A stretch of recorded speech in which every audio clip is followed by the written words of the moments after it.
Yes.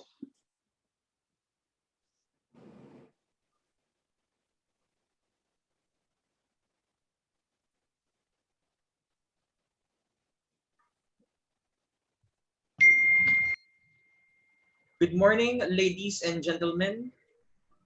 Welcome to the courtesy call meeting to the Ambassador of Brunei Darussalam to the Philippines, Hi, to their Ronel. excellency. Yeah, Ronel, let's just Yeah. wait for others. Thank you very much. Okay. Okay, thank you.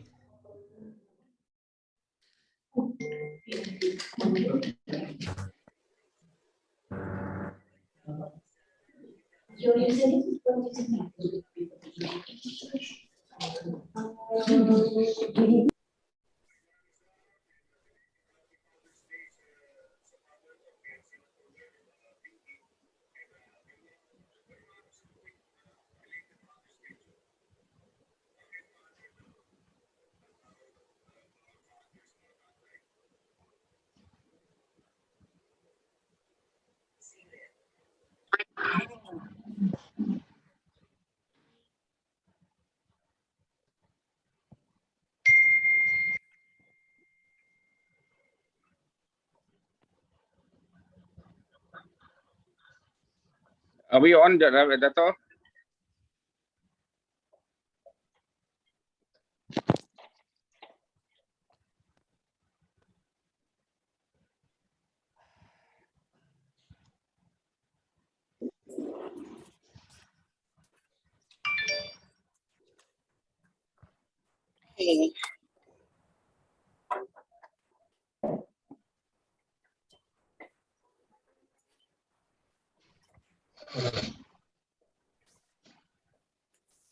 I think Her Excellency is already here. Mr. Ronel, we can probably start the program now. Thank you. Good morning, ladies and gentlemen. Welcome to the courtesy call meeting to the Ambassador of Brunei Darussalam to the Philippines, Her Excellency Joharaya Wahab. For the opening remarks, may we call on the AIBC co-chair, Dato Ramesh Kodamal. Morning, Excellency. It is a great pleasure meeting you this morning. I think today is the day we thought of paying you a courtesy call coming all the way to Philippines. But due to the circumstances, we are on a virtual call. And I think this is going to take us further in our meeting together and doing better things for ASEAN and India. Especially, we are looking forward to work with Brunei this year, and Brunei being the chair for ASEAN. In fact, India's relationship with Brunei has a long page of it, started from 1984 when they started their diplomatic relationship and set up their embassies and things like that. We won't go into the details of what had happened in the past, but what we want to see here is that what we want to do in the near future to work more closely with India and ASEAN, especially Brunei. We believe that in Brunei, we do have a number of Indians who are already there in the professional field. We also understand that Brunei is the main exporter of product of oil to India. And from India, the imports are minimum, such as textiles, pharmaceutical, and things like that. Having said that, we are trying to see from our council that how we can get our members from the ASEAN side and Brunei side working together with India to develop in various areas. I think the pharmaceutical industry in Brunei is growing now. We also feel that digitization and the digital industry in ASEAN is taking a hype. And these are the things which we all can work together to see how ASEAN and India can benefit together. We believe that our diplomatic relationship has been very good, and we are now working on the of negotiating the ASEAN-India Free Trade Agreement, where our Secretary Dato Ravi will brief us on at a later stage. What is more important here is that we, the ASEAN-India Business Council, were formed in 2005, and we have taken a journey to see how we can manage it. The ASEAN government has fully been supporting this council, and the nominations for the council members come from the Ministry of Trade from every country. We have our representatives from Brunei, Nazir Mohammed, but unfortunately he is in Dubai and he has asked to be excused for this meeting. If not, he would have joined in. We have another very good friend of ours, Yanti Raman, who is also the chair of the ASEAN Business Advisory Council. She was supposed to join in, but unfortunately, they are also having a meeting starting at 10 o'clock. So our linkages with ASEAN, with all the members, with all the chambers, and with all the friends, gives us the strength to see how we can take our agenda forward. We are playing a very important role to see how effectively the Indian businesses can come and invest in ASEAN. And in the same time, we also would like to see our ASEAN members in the market with a population of 1.3 billion. And it's a growing market with a young population. I would like to just say a few words regarding the pandemic which has affected India. I think, yes, the situation has been not too good for the last 12 months or so in India, but things are improving. And we believe that major cities like Delhi have opened up, Bombay has opened up, but I think that travel is not possible at this stage because of this present situation. I think travel should open up sometime early next year, which I hope it would, but nevertheless, by virtual meetings with the various businesses and chambers gives us the strength to keep ourselves intact and work further for our agenda to see that the businesses grow. I thank you very much, Excellency, because I feel that it is very important for the ASEAN India Business Council to brief all the high commissioners and ambassadors in the ASEAN region on telling them and reporting to them what is actually happening within ASEAN and India. We, the Business Council, every year do give to the AEM on the ASEAN platform the report from our side, the problems which the ASEAN businesses face, and the disadvantages what we have with our Indian counterparts are highlighted in this report to see that how we can come up with solutions to solve this to grow further.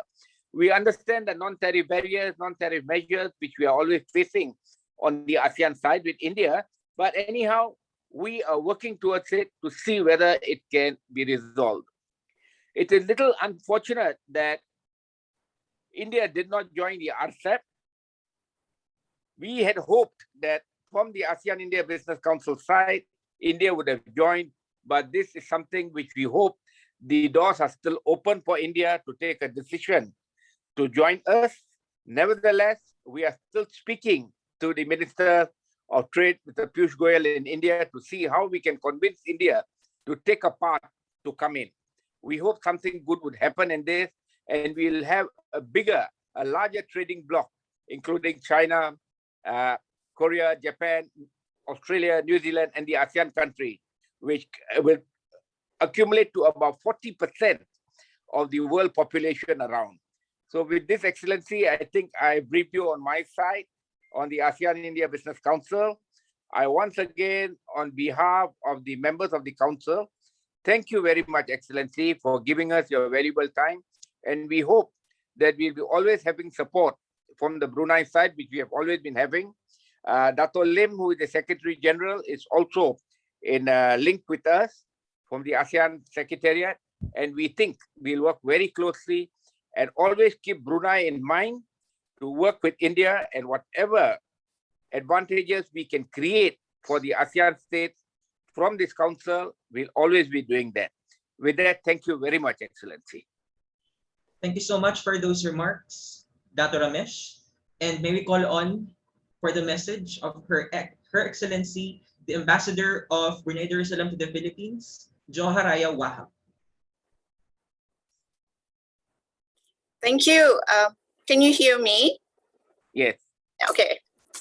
Thank you so much, Mr. Ronald. AIBC co-chair Datuk Ramesh, the AIBC Honorable Secretary Datuk Ravindran. Familiar faces is my good friend from way before. Good to see you, Datuk Ravi. And AIBC Country Chair of the Philippines, Mr. Johnny Chatroni. Is he here as well with us, Mr. Yes. Johnny? Yeah, okay. Warmest greeting from the Embassy of Brunei Darussalam in Manila, and a very good morning to all. Assalamualaikum as well to our colleague from Brunei. Initially, Dato, we were a bit surprised by this request from the AIBC. While we welcome any opportunity to meet and discuss on the expansion and broadening business networking and outreach, we see the channel is a bit odd because we're here in Manila. So, but as you see, we also see that's a direct and more efficient ways to engage the relevant people in Brunei. So also we note the absence of Indian side members of the council during this call. It would have been more advantageous if they could have joined us today. We also note, as you explained, our country chair, Mr. Nasir, also could not join us. But I hope that any discussion from this would be conveyed to him as well. But having said that, this courtesy call is very much welcome, and towards this end, because of our limitation at the embassy, we have especially bring in relevant agency in Brunei to join us during this call. Dr. Ramesh, Dr. Ravi, and Mr. Johnny, thank you again very much for this courtesy call. I understand ASEAN and India have been working closely together and engaging on business-related matters within the AIBC platform since the establishment in 2005. Please allow me to take this opportunity to commend initiative by the AIBC in these efforts to further encourage business connectivity and linkages between ASEAN and India. I look forward to an especially during this trying time where business everywhere is affected by the COVID-19. I look forward to an engaging and beneficial call towards the possibility of broadening reach in Brunei. As I mentioned earlier, we have with us 3 representatives from the Brunei Economic Development Board joining us for this virtual call. Let me introduce them. Mr. Teo Bunwa, who is the Assistant Head, Lead Promotion and Engagement. Ms. Tuti Halawati Mahmud, Manager, who is the Lead for Tourism Cluster, and Ms. Samantha Haji Muhammad Ali, Acting Head of the Human Resource and Public Relation Officer. My deepest gratitude to BEDB for kindly making time to participate in today's call. In this regard, BEDB will be providing a briefing and a presentation later on, covering an overview of BEDB, information on investing in Brunei, and show up promotional videos as well. In addition, BEDB will kindly attend to any further question from the IABC may have during the open forum. So it is my hope that today's call will be informative and fruitful towards any endeavors to expand the business network of the IABC with Brunei, especially because we are the chair of the ASEAN this year, as well as to solidify and further enhance the enduring partnership and relation between ASEAN and India. Thank you, and my very best wishes. Thank you, Excellency. Thank you for those messages, Her Excellency Joharaya Wahab. And to explain the AIBC in the region, may we call on AIBC Honorable Secretary Datuk P. Ravindran. Thank you very much, Excellency Ambassador Joharaya Wahab. Great to meet you after a number of years. We are friends. We have been involved in many ASEAN-related meetings, so I'm very happy to see you today. I'm also very happy that senior management staff of the Brunei Economic Development Board are joining us today. Our chairman, Dr. Ramesh, and our committee members, Johnny, Mr. Sharan, and the others. I won't take too much of time, but just to explain the objective of our meeting today. AIBC is not known much among the ASEAN senior officials or within the ASEAN fraternity. So what the chairman and with the good support of the Mr. Johnny, we are now reaching out to all our embassies based in ASEAN to tell them that there is an organization called AIBC. So we are now taking a very proactive role in reaching out. So that I'll give you an example, Ambassador. Even in Malaysia, you know, they don't invite us to a dialogue. When MITI has a dialogue, they invite AmCham, EuroCham, and you can name all the big business councils, but they somehow are not aware of the existence of AIBC. AIBC collectively represents a few billion US dollar worth of investments in ASEAN. Investments by ASEAN citizens in India, ASEAN citizens in the different ASEAN countries, and Indian businesses in ASEAN, as well as ASEAN citizens in India. So AIBC represents a powerful business groups in ASEAN as well as in India. So the objective of our engagement today with many of our embassies, not only in ASEAN, but we're also reaching out to our ambassadors, ASEAN ambassadors in Delhi. So it is not, so that's the first point. Second point is that although we have been established in 2005, I must admit that we only started becoming more aggressive since 2015 under the chairmanship of Dr. Ramesh. We are now well established, well structured. We have our representatives in the 10 ASEAN countries. Ambassador, you know very well, you know, when we raised to SIOM to nominate senior business representative from their country to be in the council, we always are faced with many challenges. Sometimes we do not get the names, but through the effort of our chair and the secretary, as well as people like Johnny, we have now got a good network of representatives in the 10 ASEAN countries. Not only the nominated representative, we have asked the nominated representative to incorporate a few more members so that the council is not run by one individual. So just to give you, and the reasons are very simple. FICCI is the representative on the Indian side. Whenever they prepare a report to the ministers, it is a one-sided report. They always highlight the problems they face in ASEAN, and sometimes you find the report is quite negative. So what AIBC, the ASEAN chapter, is doing, we are now reaching out to all our members, to the business in the region. We are compiling the kind of problems and issues that our businesses, investors face in India. So we have been able to moderate the submission of the report to the AEM. So if you look at the AEM report, we have two sections: recommendations from AIBC India and recommendation from AIBC ASEAN. The reasons are again very simple. We do not have a convergence of views on a number of issues. For example, India's participation in RCEP. While ASEAN is asking for India to join, India is not. FICCI doesn't support the participation of India in RCEP. So these are some of the issues that we face. Now, AIBC, I see, has got a very important role now in the sense that with India's withdrawal from RCEP, it doesn't mean that we are going to lose the opportunities. I think now I see it as an opportunity for ASEAN to strengthen relations with India, to tap on the opportunities in the Indian market. It's a huge market. India, you know, it's only thing that people still have this perception that India is a very difficult market to engage. So I think this is where the AIBC is coming in now.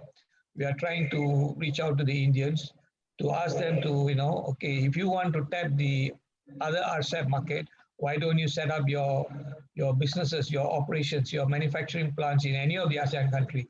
I'm not saying, although I prefer them to come to Malaysia, but that will be very selfish. I would say that, you know, why not go to Brunei, or why not you go to Indonesia or Thailand. So this is what we are doing as a council now. And so I see India's withdrawal as both a challenge, but at the same time an opportunity for ASEAN to strengthen ties with India. Now, with the good work of our Johnny from AIBC representative from the Philippines, we have now started what we call the AIBC portal, a web page. It's a work in progress. We hope that within the next 1 or 2 months, we will have this portal available to all the ASEAN missions. And we welcome any news or even from Brunei EDB, if you want to post any new opportunities or new investment rules or regulations or whatever updates that you have on Brunei, you may send it to us, and we will post it in the as latest news from Brunei or latest news from the different ASEAN countries. So this is where, as Secretary General of AIBC, we are now, I would say it's a lot of work in progress to strengthen AIBC to the level of, to a level where we will have the same level of visibility as the European Chamber or the American Chamber or even the Japanese Chamber of Commerce. So, so I hope I've given you a brief overview of what AIBC is doing, and I don't want to go into the issues at this stage. But Ambassador, it's the whole objective of having this engagement with you today is at least now you have in mind that there is an organization, your friends from EDB Brunei. I'm sure you can network with any one of us. You will be able to access all this information, the contact persons in the portal in the next few weeks at the most. It's there, it's just a matter of time. And we will be writing to all of you, all our ambassadors in ASEAN, as well as our ASEAN ambassadors in Delhi on our new strategic approach to strengthen AIBC and to create a better understanding and engagement with our ASEAN leadership, as well as leadership in India. Thank you very much, Dr. Ramesh and Mr. Johnny and Ambassador. Thank you for giving me this opportunity to say a few words in this important engagement with you. Thank you very much. Thank you. Thank you so much, Honorable Secretary Dato. Now, for our business opportunities, may we call on Mr. Teo Bunhua. Well, good morning, everyone. Your Excellency and AIBC's chairman, co-chairman, and the members. Now we would like to invite Sam to present the Brunei Darussalam investment opportunity, and followed by a video presentation. Thank you.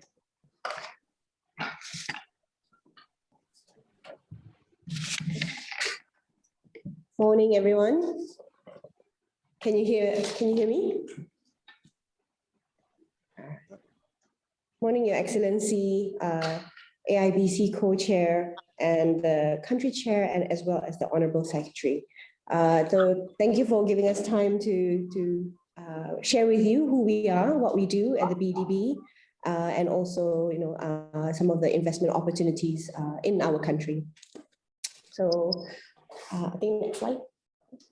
So we will talk about mainly who we are before we go on to how companies can invest in Brunei Darussalam.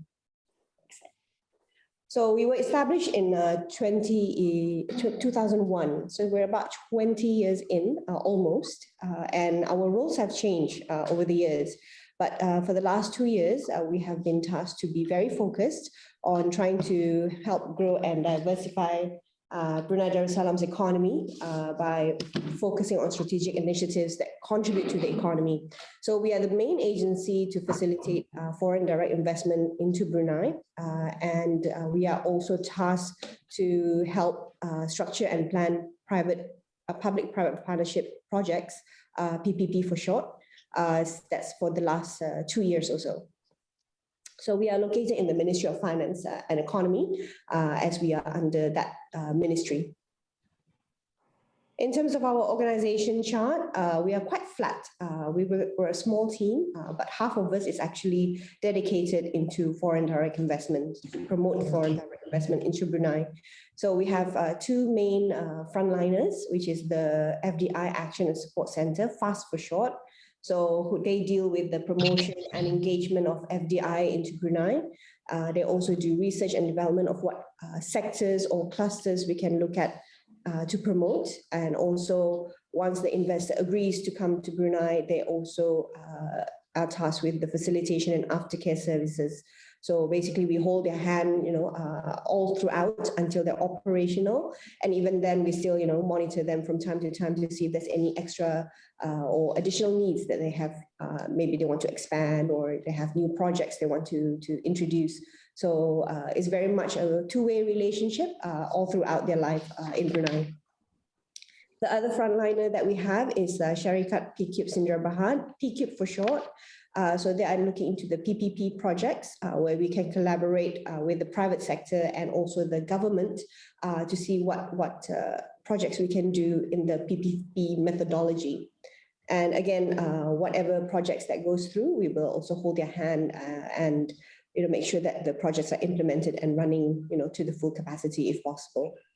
Other than that, it's our normal, finance, HR, legal, IT. That's very much standard, I guess, for every company. We do have our special infrastructure projects with more on legacy projects, which we used to do, but there are some minor issues, structural issues that we need to settle and resolve with the government. So once that's done, actually the special infrastructure projects will be made redundant, basically. So it's quite a temporary thing, and it's in final stages. Maybe in the next year or so, we will be resolving all the issues that we have, and basically, this department will not exist anymore. So we all report to our CEO, who also reports to the chairman and board of directors. Our CEO is actually the Deputy Minister of Finance and Economy for Economy, Dr. Manaf, and our chairman is actually the Minister of Finance and Economy, which is Yang Berhormat Dr. Amin Liu bin Abdullah. To help us promote FDI into the country, we also have our International Advisory Board. We have 4 at the moment, which is spanning in different countries. So we have one in Australia, one in China, one in India, actually, and one who travels to and from the countries. He was our previous CEO, and he is now on board as an advisory board member to help us promote FDI into Brunei. For any projects, we have our normal committees, which is the executive committee who looks into organization matters, and the tender committee for any projects which we have, maybe like procurement or of equipment or something like that. And as of December 2019, Darussalam Enterprise has been absorbed under the BEDB. We still run as 2 separate entities at the moment because they're trying to merge us, but that would probably be later on in the year where we see some, the actual merging taking place. Yeah. So just to give you an overview of the FDI team, the main roles is actually to facilitate pre-investment and post-approved FDIs. They also coordinate with the relevant government and private stakeholders to ensure that the FDI investment into Brunei is successful. So they do promotion and engagement. They also do the general facilitation in case the investor needs, for example, like a piece of land, or they need power, utilities. Do they need any manpower, labor? So we help in that sense to make life easier for them to come into Brunei. Once they sign on the dotted line, they agree to come into Brunei, then we do the project facilitation until they are up and running. We can also link them with the government-linked companies in Brunei or local companies, local private companies. And if they have any export element to their business, we will also help them ensure that the legislation or the laws or the mechanism of how they can export their products would be there once they set up their business. In terms of the team, they are made up of two main teams. One is the promotion and engagement, which my two colleagues here are from, the promotion and engagement side.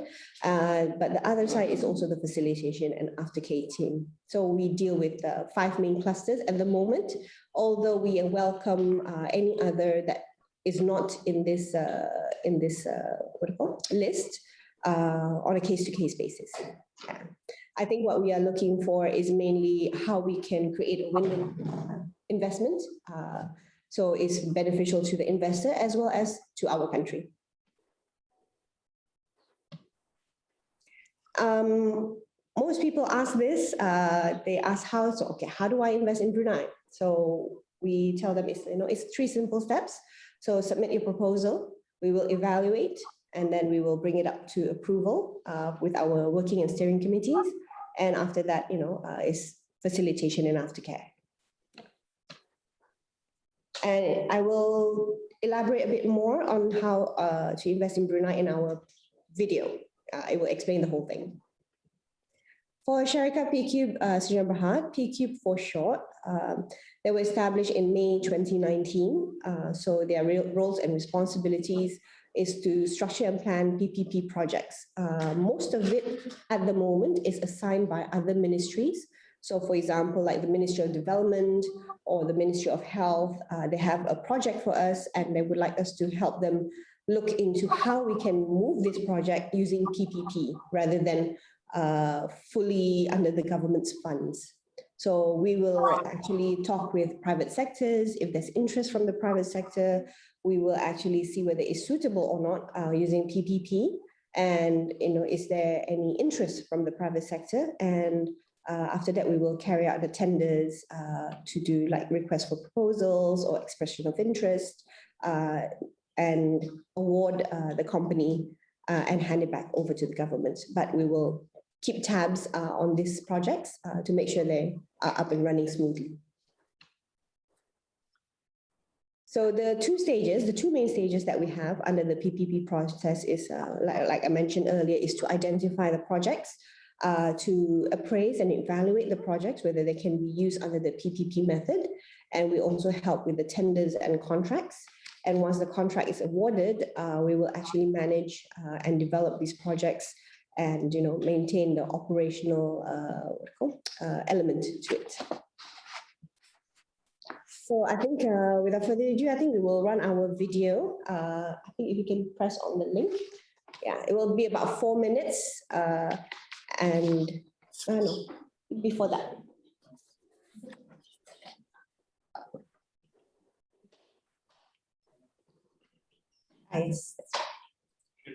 Yeah. Yeah. Darussalam is strategically located to provide the ideal platform into the ASEAN market, which is home to 650 million people. We also offer a highly favorable tax regime where corporate income tax is at a low 18.5%. Reform continues to be undertaken to ensure that the local business environment continues to be open, transparent, pro-business, and pro-investment to help companies establish and grow their business in the country. Despite investors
www.invest.carefree.pm or contact us by email at info@invest.carefree.pm.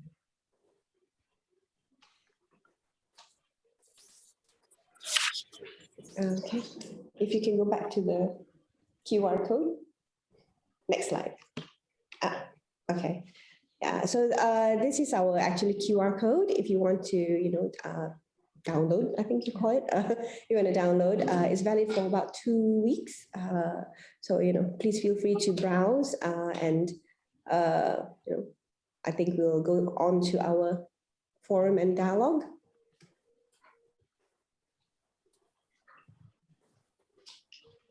Yeah. Much for that interesting discussion. And for this, the virtual floor is open for question and answer. Thank you, Excellency. I think the presentation was very good. Just a request here. This information which we have just seen, can we post it on our website so that others throughout ASEAN and India can have a look at it and contact you all? You can actually send you the video for you to publish on your website. No problem. Yeah, that's fine. So we can do the posting Which one? on the website, on our website, Yes. to our members and members in India. At least they can have more information about Brunei, so they can directly contact you all, can contact your agencies for investments. I think this will be one way where we also can support and work together, taking that situation forward. Sure. That would be good. Yeah. Thank you. Thank you. Thank you, Ambassador. Can I pose a question? Is there a top 2 or 3 priority sectors that Brunei is targeting? The reason we are asking is we are planning to organize a seminar, but it has to be a webinar anyway, with the participation of interested Indian and ASEAN investors. So we will probably not be able to do all the 10 countries at one particular webinar. Maybe we will do 1 or 2 countries at per webinar. So if you could let us know 2 or 3 targeted sectors, then we can perhaps identify interested participants within ASEAN as well as from India. And also, if you could let us know, of course, we will list that BED as one of the speakers. So that will be very helpful so that we can narrow down and identify the different interests based on the 10 countries and organize webinars with India, not just with ASEAN, with participation of our friends from the, we are well connected. I forgot to tell you that we are well connected with not just the Federation of Indian Chamber of Commerce and Industry, but with all the different chambers of commerce and industry in the 29 provinces or states in India. So we are not just working with FICCI. So you know we have a very wide outreach in India, and we can identify targeted investors. So if you could let us know broadly what are the few sectors that you're really looking at, then that will be helpful to us. But we will also be writing to you shortly. Thank you, Ambassador. Thank you, Dato. Thank you, Dato, for the question. So generally, if you were, we can, we would like to Dato to promote all 5 clusters that we have. But the most ready one we currently have is the downstream oil and gas sectors, which currently, because currently our investors which invested into Brunei, we have a methanol plant, we have ready BFI, which is the ammonia and urea plant soon, and we also have the petrochemical downstream fuel. So that is the area that we are most ready, because this feedstock actually we can is ready to go into further downstream activity as well. Like you can use this this feedstock to generate activities such as produce caprolactam, lactic acid, kind of things. Then in the end, you can come into produce those like materials such as the shirt, clothing, kind of things. So that is the downstream oil and gas, the most ready one. The second one will be the food sector. So during the pandemic, this situation, we are thinking for food security. Yeah. So the most, we have the conducive environment for aquaculture and agriculture, and also poultry. So for aquaculture side, currently we have few investors from China, Singapore, even Hong Kong, and they are currently into the broodstock development from like using doing the grouper, golden pompano, this kind of fish farming activity. And also agriculture side, we are looking at this high yield and high technology kind of agriculture farming. So such as using greenhouse and provide new technology, how we can help Brunei to produce more productions in terms of agriculture and aquaculture. In poultry side, we're also looking into the chicken farming. So currently we do have one, it's still in negotiation stage. So we are also planning to have a food security in our country. So this is a kind of poultry farming. It's one of the sectors that we are looking into it. So the other sector like ICT services and also tourism is the area that we are looking into it. But the ecosystem wise, we need to be improved first, and so that we can attract more on those sectors. Yeah, thank you. Thank you very much, sir. We will definitely take on board your 5 priority sectors that you have highlighted, and we will come back to you within the shortest possible time. We plan to make, as I said, our objective is to high profile AIBC now. Not just to high profile AIBC, but to bring in tangible business from India to the region. And we are telling the Indians that since you are not part of RCEP, here is your opportunity. ASEAN is your opportunity to go out to China and rest of the markets in the Asia Pacific region. So this is the kind of pitch we are making to the Indian businesses. It may take a bit of time for them to come in, but we are quite confident that we will be able to achieve our at least we may not be 100% successful, but even if we are 50% successful, that's a good yardstick of success for us. So thank you very much, sir. We will definitely come back to you. Thanks, Ambassador. If I may, good morning to all. Just wanted to check, since you were talking of tourism, how is your connectivity on direct flights between India and Brunei, and also Brunei and Philippines? Okay, currently from Brunei and Philippines, we have direct flights from 2 to 3 times a week. A week. Yes. As for the Brunei to India, usually we need to a connecting flight either from Kuala Lumpur or Singapore. There is a connecting, but we do not have a direct flight yet. But we do have a charter flight. It's depending on the demand of the passengers. I see. Because that could help us increase the tourism if there are direct flights, and vice versa also from Philippines. That can go from Philippines to Brunei and Brunei to India. Yes, right. I mean, that could be a tourism. Okay, can I just come in for a moment? But during Sure, ma'am. Mr. Boon was mentioning that the flight from Manila, Brunei, Manila is two times every day actually. But during the pandemic, we only have once a week at the moment until such time. We hope more flight will resume between Philippines and Brunei. But at the moment, it's only once a week. All right. Any efforts to get a direct flight between India and Brunei? Oh, if there's a demand, so of course then we will look at it, because usually it depends on the demand and supply, I guess. Yes, if there is a demand on the passenger from India to Brunei, yes, we will of course contact our national airline for Brunei to look at the possibility of this connection. Yes. Right, thank you. Yeah.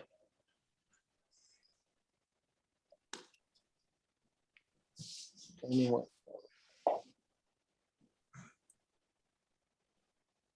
Yes, thank you very much for the comprehensive presentation, and we'll certainly look into this. We will discuss among our council members and devise what kind of seminar or webinar that we can organize in the next 1 or 2 months at the latest. Thank you. Just for information, there is a investors from India. They are, planning to do a complex meat processing complex in Brunei. So what they will do, they will look into from the waste to feed is one of the area. So they are also import the beef, the cattle from Australia, and doing processing activity in Brunei, and also doing tannery and sort of kind of different activity in Brunei as well. So we are currently in talk with them. So it's in the implementation stage. So hopefully by end of this year, this project will be taken up. Thank you. Interesting to know that there's already some coming in from India. Thank you very much. Thank you. Thank you. Dato', is there anything else? No, I think the discussion has been very good, and I think we can move further on this. I just have one question in mind. How is the SME sector in Brunei doing? Because India has got a huge SME sector. Is there any way they can work with your SME sector to think things forward? Is there any plan for that? We have another statutory body that actually looks into developing the SMEs in the country. So they're under Darussalam Enterprise, which we can, I think, give the details later on. So they can be contacted. They have their own website. They have also a list of companies that they take care of. That's under their programs. But I think, if, let's say, any companies in India wants to collaborate with them, they would be the best person to liaise with. Good. Yeah. Thank you. Our SME businesses here, we would have to say quite small compared to, maybe India or Singapore.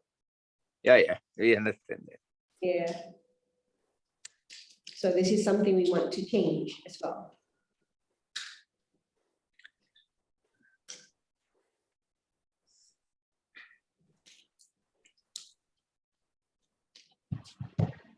Any other advice from your side, Ambassador? Advice. And we welcome very much any investment, not only from India, but the other ASEAN countries, Sure. Brunei, especially in developing our SMEs. I understand in ASEAN, there's also a working group that look into SMEs as well. Yeah. We actually are also a member of the Joint Business Council, which comprises of ASEAN EU, ASEAN America, ASEAN Japan, ASEAN Korea, ASEAN Australia, New Zealand. So basically, AIBC is on a platform where we have a link, not only with ASEAN, but throughout the world. So we can voice out and look into things wherever we can work together for the improvement of the ASEAN situation. Because it's a big platform. Because when you are talking of ASEAN, everyone wants to link with ASEAN. So ASEAN Bank has formed a council called the Joint Business Council. And that is actually very active. And we are moving towards a lot of things. Like India plays a role in the Joint Business Council on healthcare. So like Japan plays on digitization, then Korea comes up with something, EU comes up with something. So we are all working together to see how we can take this agenda forward. But unfortunately, as Dr. Ravi had mentioned, that no doubt the ASEAN India Business Council was formed in 2005. We have lagged behind because it just went haywire because India just wanted to do what they wanted. So even up till today, we have got that same problem.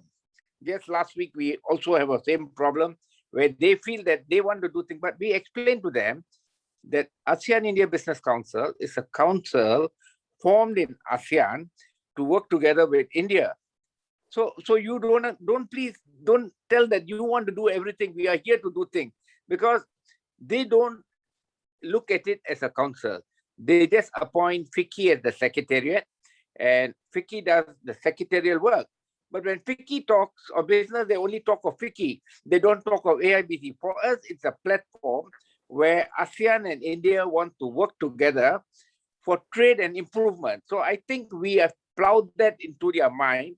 Please take that idea out of your sight so that we can move further. Because like when you talk of ASEAN EU, it's a private sector initiative. And the private sector initiative works towards the betterment of the private sector on the advice of the government, and also giving input to the government on what direction we can take. But FICCI does not work like that. So we are trying to change the platform, and we hope we'll be very successful in the near future. And I think we had a lot of meetings with the Indian Trade Minister, Mr. Piyush Goyal, and we have been linking with other ministries, the foreign ministry. So we think there's a good potential for them to work towards looking at ASEAN in a different way. So I think things will be better. And even last week, we had a forum on how India is looking at Myanmar at this present point of time. So there are a lot of things which we discuss under this platform, and we hope we will be successful in helping the businesses to develop within ASEAN and India. Ambassador. Who are most of your members under AIBC? What industries are they in?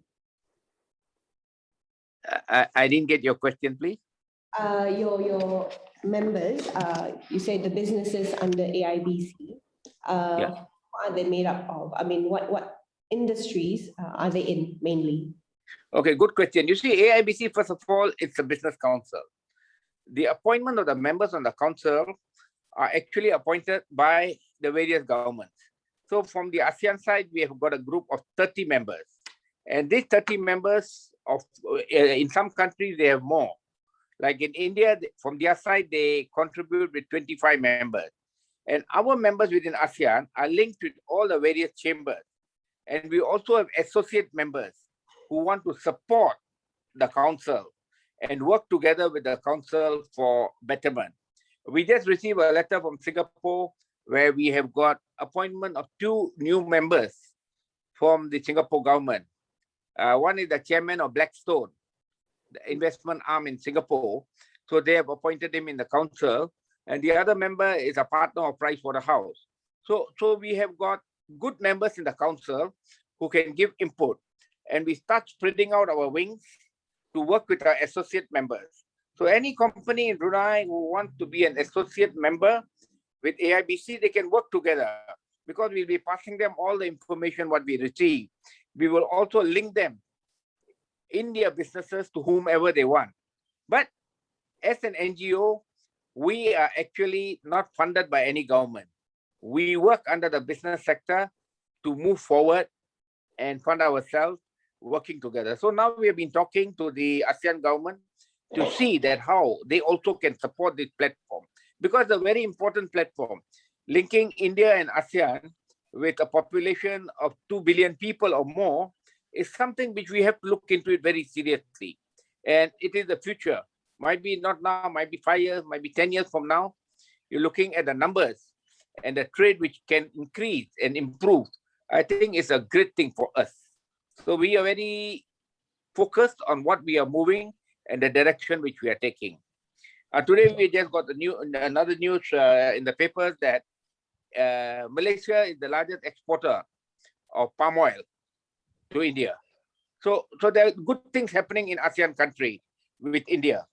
So I think we should just keep on moving and taking the challenges which they come. It's not easy, but nevertheless, I'm sure that if we focus on our doing what we want to do at this point of time, we will overcome and achieve our goals for ASEAN, for India to invest in ASEAN, and for ASEAN businessmen to have a bigger share of the Indian market, which is a great possibility. And even I believe that the figures which I just gone through and seen, the exports from Brunei, especially in oil, have increased. And you can see the figures.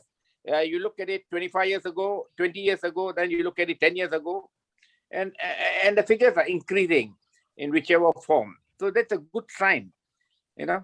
So we are positive about things for ASEAN India. So to answer, if I get, sorry, Ms. Ruth, I think I get your name right.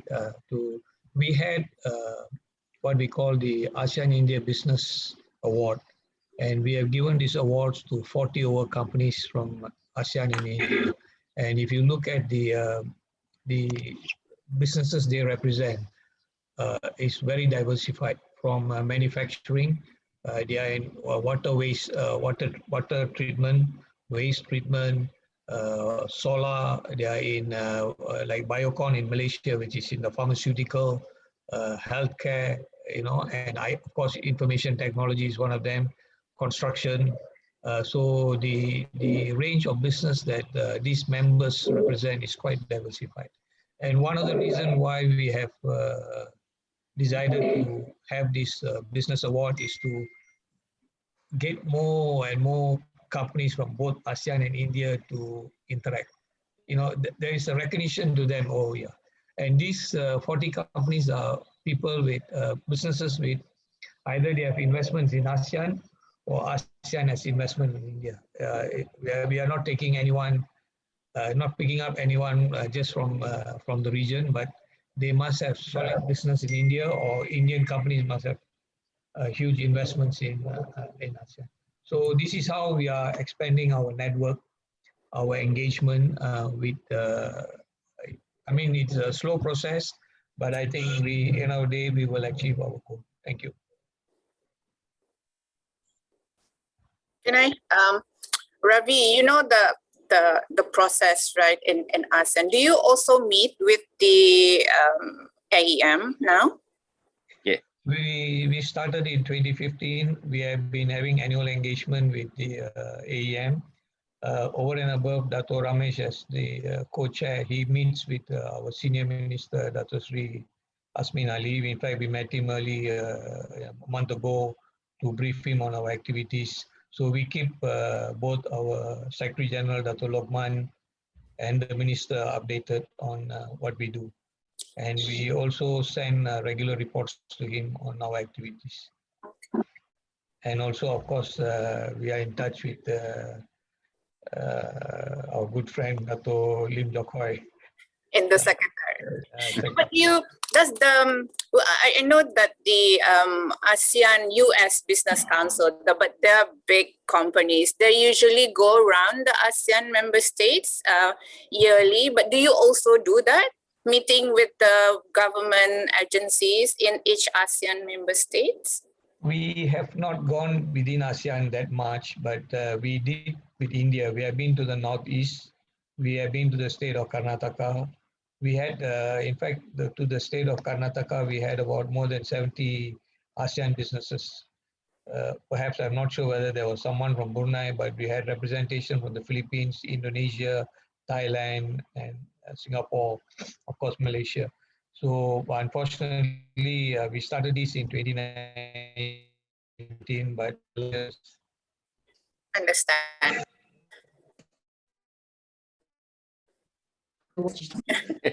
we don't want to do ASEAN that much because we would like to tag with the ASEAN, so that we don't duplicate too much. To get businessmen to travel is cost, and so we try and tag with some other, like the ASEAN Business Summit, like when the president of India visited Philippines in 2019. Johnny, am I right? 2019. We were all there. We had a big business group. So if there's something happening in Brunei, unfortunately this year with the travel restrictions, I don't think that's possible. We hope that next year we could do something like that. I think this year's AEM in Brunei will be virtually. That's what I've been told by the Secretariat. So let's hope for the best and see how we can move forward. Hey, Johnny, the floor is yours now. As the Thank chair. you. Your Excellency, on behalf of the ASEAN Business Council, I wish to express our warmest gratitude to you and your country, Brunei, for letting this courtesy call to happen, to explore more ways to improve economic growth, social progress, and cultural development of the region, to promote peace among states, as well as active collaboration and mutual assistance on matters of common interest in different fields. Our organization trusts that this will be the commencement of genuine and cordial ties between our organization and your nation to seek opportunities for the betterment of the organization, the ASEAN as a whole, and for the world.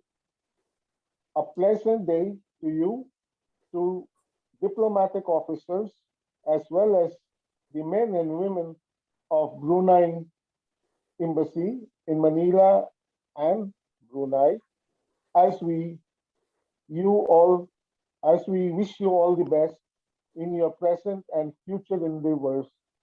Thank you so much. Thank you. On behalf of the embassy and our colleagues in Brunei, we also wanted to thank you for this courtesy call, and we hope there's something good come out of this meeting. Thank you. Good to see you, Ravi, Datu, and Thank you. You should do more posting like Tuti in Facebook. I'm not on Facebook. All right, I see. Your Excellency, Thank you very much, and work, thank you to our colleagues from Brunei Economic Development Board. We hope that we can bring some investment to Brunei. Thank you, Ambassador. Thank you very much. Thank you. Yes. Thank you. Thank you, Your Dato. Excellency, Thank you. Have a good day. we would like to be working closely with your embassy, so I will get in touch with your office again. Yes, very much welcome, Mr. Johnny. Yes. Yeah, Thank you so much, ma'am. Thank you. Very- Bye. Have a good day, everyone. Bye. Bye. Thank you once again. Bye. You got to leave. Thank you. Thank you. Thank you. Dato, Yeah. सब ठीक हो? Yeah. सब ठीक हो? Okay, Johnny. I think it's better than the last one. Okay. And because you get the ambassador coming in, it makes a lot of sense. Huh? Yes, yes. Dr. Ravi, are you there? No, he left. Okay, good.